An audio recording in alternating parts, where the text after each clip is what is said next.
Johnny Dollar. Mr. Dollar, this is Timothy Hanley. Hanley. That's right, Amalgamated Life Association. I see. I need your services. Well, I'm sorry, Mr. Hanley. Will you run down here and see me right away? Well, Mr. Hanley, I was just about to leave here and grab a plane for New York. Fine. From Then there, you I'm stop heading in south to one of my at favorite what? fishing spots in South Carolina where I... What was that? I said fine. I'll expect you in a couple of hours then. Well, no, I'm going fishing. I'm on my way to South Carolina. We're at 500 Fifth Avenue. you Mr. know. Hanley. I'll be here waiting for you, Mr. Dollar. Now, listen, will you? Mr. Hanley? Hanley? Hello? Oh, fine.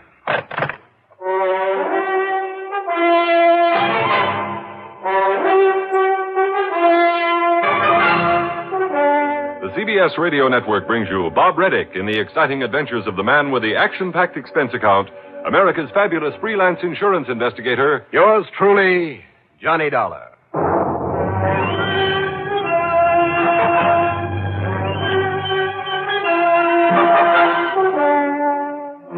Expense account submitted by Special Investigator Johnny Dollar to Amalgamated Life Association, New York City office. Following is an account of expenses incurred during my investigation of the morning after matter.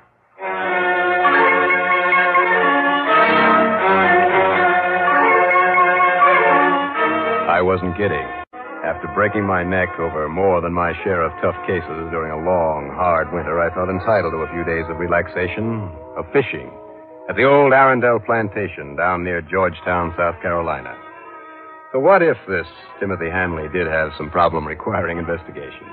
Important enough to call off a well-deserved fishing trip? Not for me. Okay, then, expense account item 1 is $11 for a cab to Bradley Field and a plane to New York. Item 2, when I got there, is $5.85 for a taxi into Penn Station for my train to South Carolina.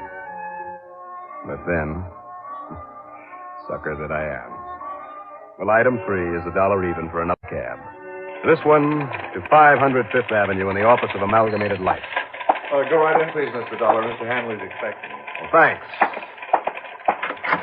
All right now, Mr. Hanley. Mr. Dollar, good. I'm glad you got here so promptly. Sit down, please. Yes, but as I told you over the phone, Mr. Mrs. Bromberg should be here any moment now. In the meantime... I'm just passing through, Mr. Hanley. In the meantime, I can tell you why she insisted I call you in on the case. Look, I am on my way south to go fishing.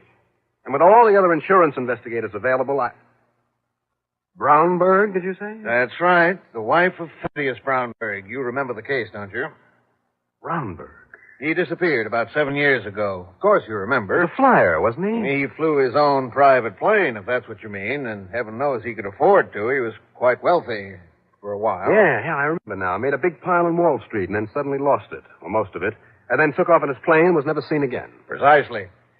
You omitted only the fact that he suffered complete amnesia, complete loss of memory just before his sudden departure. No doubt a result of his staggering losses on the market. Yeah. His plane was found some days later on a ridge on the far side of the Alleghenies. But as for Brownberg himself, yeah, as I recall, they never found his body or any sign of it. Exactly. In other words, lacking any definite proof of death, well, payment of the insurance has been held up all these years. How much insurance? Something over $600,000. Wow.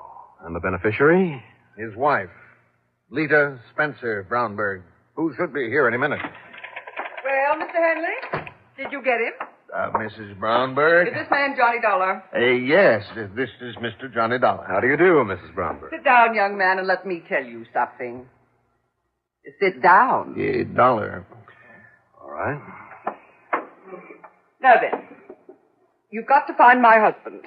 And you've got to find him before this coming Wednesday. Oh, why before Wednesday, Mrs. Brownberg? Well, I was just about to tell Mr. Dollar. Never mind, Hanley. I'll tell him. Very well. It's because of that hearing in court this coming Wednesday. If you don't find Thaddeus, or if he doesn't recover his senses and come back here, you'll be pronounced legally dead. In which case, I understand you'll collect some $600,000 insurance. And, well, I can use it. When he went out of his head and didn't even know his own name that night. Do you know there was less than $100,000 in our joint bank account? That I've had to scrape and skimp ever since? Oh, if our lovely home in Upper Montclair hadn't been in my name so I could sell it, I just don't know how I could have got along all this time. I see. Real tough, hmm? Terrible. Just terrible. Well, this may sound a little out of order, Mrs. Brownberg. Well? Well, things won't be nearly so distressing for you if the court says he's legally dead, will they? How can you talk like that? Do you think for 1 minute that money could ever take the place of my beloved Thaddeus? But if you've asked the court to take action... I have not. That's the doings of this cold-blooded insurance company. That's if not I hadn't precise. found out about it, about demanding this court action... You've told us many times you'd like the money, Mrs. Brownberg. Well, of course I would. Yeah, and we don't like to keep these open obligations on our books any longer than necessary. Cold-blooded, that's all. Yeah, and when it's become obvious there's no longer any hope, any chance whatsoever... If the police haven't been able to get anywhere after all these years... Is that any reason why you can't find Thaddeus, Mr. Dollar? Well, it's a pretty good indication. It's an indication of nothing. I know all about you, Johnny Dollar. Mrs. Brownberg... About the almost miraculous way you solve these cases. Mrs. Brown... Here is a picture of Thaddeus. Yeah, as you can see, Mr. Dollar, he was a rather younger man. I beg your pardon? What? Is that a snide implication that Thad was younger than I am? Well, I didn't say that, Mrs. He Brown... was 54 when he disappeared. And now you have to find him, Mr. Dollar, before Wednesday. Oh, now, wait, please. Mr. Hanley can tell you where to bring him to me. Wow. Yes. And yet, Mr. Dollar, if there's anything you can do, that is... You mean to save your company from having to pay out all that money? Well, of course, we'll have to pay it out sometime, but it's our duty as an insurance company to... Huh? What is it? This picture. Yes. I wonder. You mean you might have some idea where to look for him? Dollar? I said I wonder, that's all. Mr. Dollar. Just, let me think about it, huh?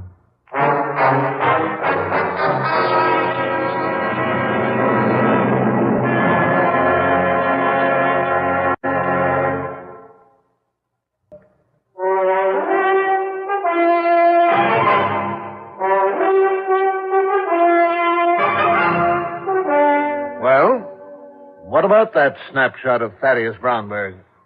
Well, sir? But I'm not sure, Mr. Hanley. Would you call it a good likeness of him as of the last time you saw him? Yes, excellent. Despite the costume, the surroundings. I wish that background looked familiar. But the face. Well, you've seen it somewhere? Recently? Well, there's something very familiar about it. At least... Well, I don't know. After all, Mr. Hanley, with all the traveling I do from one end of the country to the other, all the people I meet, and if this was taken over 7 years ago... Look, where does Mrs. Brownberg live now? 533 East 52nd Street. All right.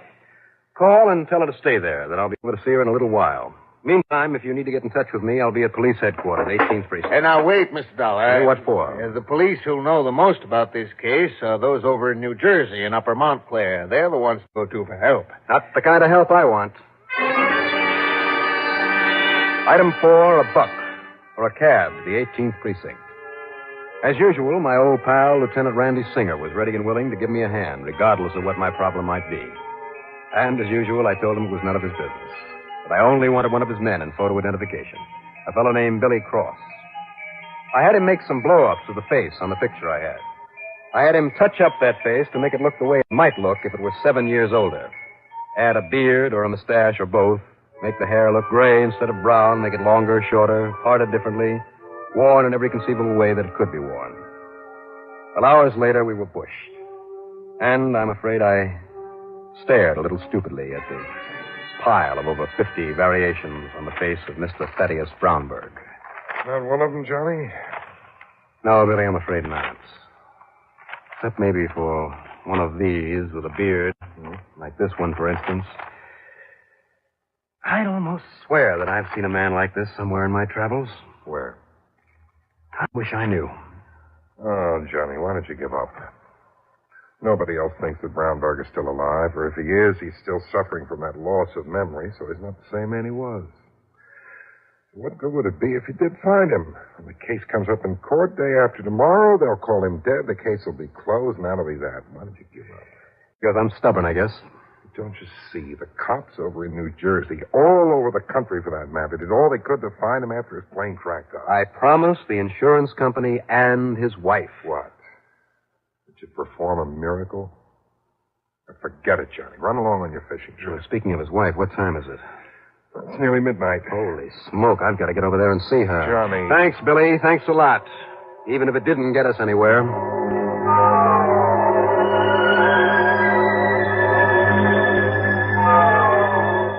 Item 5, another buck for another cab. Well, poor Mrs. Brownberg. That apartment of hers turned out to be a penthouse, full of expensive furniture and draperies and rugs a couple of inches thick. While a sleepy-eyed maid hung my topcoat next to a chinchilla wrap and a full-length mink coat, Mrs. Brownberg poured a much-needed drink. And then we sat down in the luxurious living room, and she yammered away about her poor, dear, sorely missed Thaddeus, and gave me just exactly no helpful information whatsoever about where and how to start looking for him. Oh, yes, Mr. Dollar. I just knew he was going to lose his mind someday, working as hard as he did to make money in the market all the time. The only recreation he ever had was his fishing trips now and then. About the background on that picture you gave me, do you know where he went fishing? No. Thaddeus never told me. He'd just take off in his plane and go. Oh, but in the hope that the dear, dear boy might still be alive. That he'd recover his memory and come back here sometime. Well, look. Let me show you the den I've had waiting for him. It's in here, Mr. Dollar. You see, if I had some idea where he liked to go when he was away. All over the country, I suppose. He never told me. But now, here's the den with all his... Wait a minute. Wait a minute. What's the matter? This fish on the wall, the stuffed one. It's from one of his trips. The last one before he disappeared. Well, do you know where he caught it? I told you, Mr. Dollar. I haven't the least idea. Well, I do. You do? Yes, I'm sure of it. And believe me, it's a place he'd surely go back to if he could. Mr. Dollar. Let me use your phone.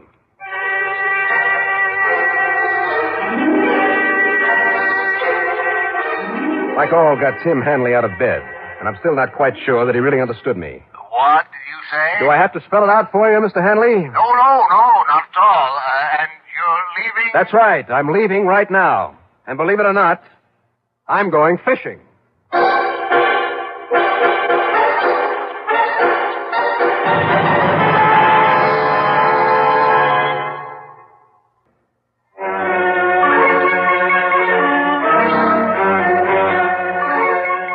That mounted fish, that nice big lunker bass, could have come from only one place that I know of that I myself had fished. It was certainly a place that Thaddeus Brownberg, if he was still alive, would go back to. Item 6 is $206.50 for a cab to the airport, a jet to Los Angeles, and a plane from there to Las Vegas, Nevada. Item 7 is $50 deposit on a rental car. And shortly after noon, Pacific time, I pulled into Lake Mojave Resort, just above David Dam. I parked and tore on down to the dock just in time to keep Ham Pratt, the manager of the place, from stepping into his powerful outboard and taking off up the lake. Ham! Wait a minute. Ham! Johnny Dollar. Glad to see you again. Well, how are you, Ham? I'm glad I caught you. Well, how are you, boy? I'm great. Only where's your fishing tackle? Or, who are you looking for this time? Well, now listen. Look here at this picture. No, this one. The one with the beard painted on it. So? Now, Ham, I've seen this man before. Maybe somewhere on this lake. You know, on one of my fishing trips out here. Well, I wouldn't be surprised if you have. You know his name? I mean, what he calls himself? Calls himself Ted Benham. Benham? Nice old guy. Been fishing around here some 6-7 years. 6 or 7 years, huh? Yeah, I don't know much about his background, where he came from. And I've heard people say that he doesn't know much about it himself. Because of amnesia. What? He's here at the resort? No, he stays at the Cottonwood Cove at Bob Cole's place. Kind of permanent resident, I understand. And he's there now? Well, no, I don't know, but there's one way to find out. Right. Crank her up and let's go. As always, that drive up the lake made me want to be there for only one reason. To fish. For one of those big, beautiful fighting bass. But I had to find Thaddeus Brownberg if he was here. And sure enough, when Ham had dropped me off at Bob Cole's place on Cottonwood Cove, there, about to enter one of the modern trailers that served as cabins. Mr. Brownberg! Oh, wait a minute, Mr. Brownberg! Are you speaking to me, young man? You bet I am. My name is Benham. Ted Benham. No, it isn't. I'm a sort of guide hereabouts. Well, let's go into your trailer where we can talk. Oh, wait. Now, I've seen your picture, and your voice is very familiar. Yeah, you've seen me here on the lake. Maybe heard my voice on the radio. Your name is Dollar. Johnny Dollar. That's right. I suppose I was more or less expecting you sooner or later. Let's go inside and talk.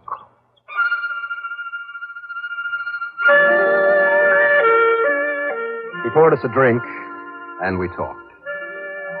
He was a real decent sort, the kind of a man I like, and far too good for that shrew of a wife. But he stubbornly maintained that he was Ted Benham. He also claimed he remembered nothing of his life before he came to Lake Mojave.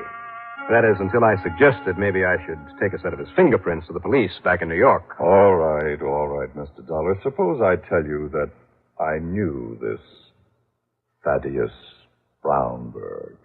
But I knew him very well. Now, that's better. Now, go on. Suppose I tell you that he never suffered from amnesia at all. You mean it was a bluff? And that he lost most of his fortune deliberately. Well, why? Another drink? Thanks. True, he had the knack of making money, and he hoped to build up a measure of security for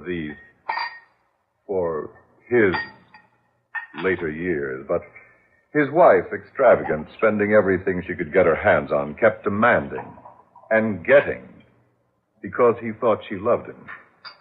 Kept demanding more and more and more. She didn't want him.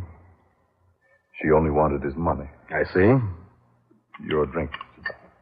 Thanks. Now, go on, Mr. Go on. Drink is all right? Yes, fine. But please go on. Her only reason for wanting him around, Mr. Dollar, was so that he could build up another fortune for her to go through. He finally realized this. Realized that she didn't love him. And realized that he could be free of her, free of the nerve-wracking fight to make money for her. And at the same time, provide well for her. By a disappearing act. Well, look at it this way. If he were legally dead, as he will be after the court hearing tomorrow, he'd no longer exist. Thaddeus Brownberg would no longer exist as far as she's concerned, as far as he himself is concerned. And nothing would be really lost. She'd be well off. He'd have his freedom. Now, look. And so if he could be let alone until after that hearing tomorrow, don't you see, Mr. Dollar? I know. I don't blame you. I'm sorry, old man, but I got a job to do. And before that here.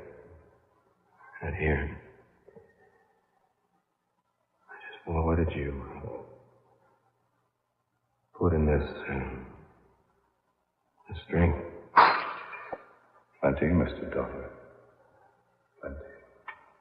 Well, you're not going to get away.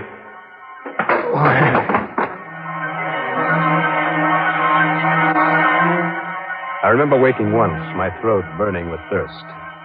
I remember his giving me another drink and passing out again. And then, years later it seemed, the smell and taste of hot, strong coffee. And I came to slowly, but completely. A little more coffee, Dollar, and how about some food now? After all, it's breakfast time. Breakfast time? It's also Thursday. Oh, my head. I'm sorry, but that was necessary. Now, look, listen, Mr. Brownberg. Only it is Benham now. Ted Benham. Yes, will you call yourself whatever you like? And after what you told me about that woman that you're married to, believe me, I don't blame you. I honestly wish that I could legally help you stay away from her. That won't be necessary now. But I know that, well, you're really Thaddeus Brownberg.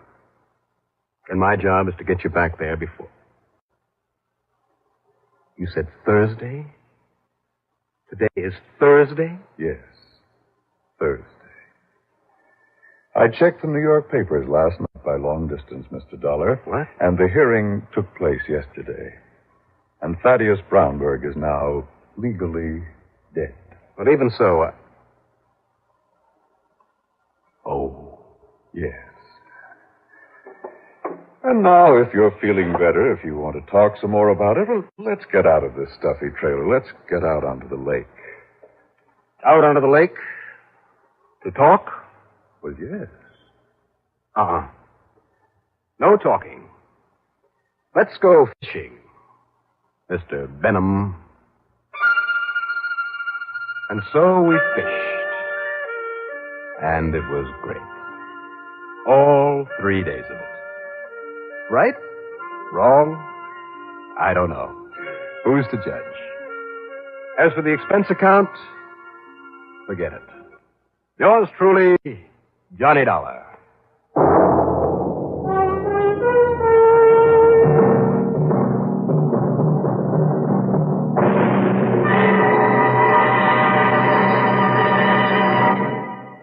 Now, here's our star to tell you about next week's story. Next week, a case involving a prize fight, in which the only prize to be won is death. Join us, won't you? Yours truly, Johnny Dollar.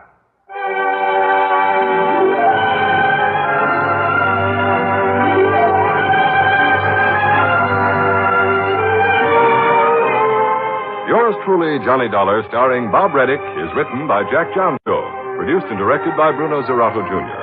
Musical supervision by Ethel Huber. Written in our cast were Gertrude Warner as Lita Brownberg, Carl Frank as Thaddeus Brownberg, Robert Dryden as Timothy Hanley, Bill Sterling as Billy Cross, and Jim Bowles as Ham Pratt. Be sure to join us next week, same time and station, for another exciting story of Yours truly, Johnny Dollar. This is Art Hanna speaking.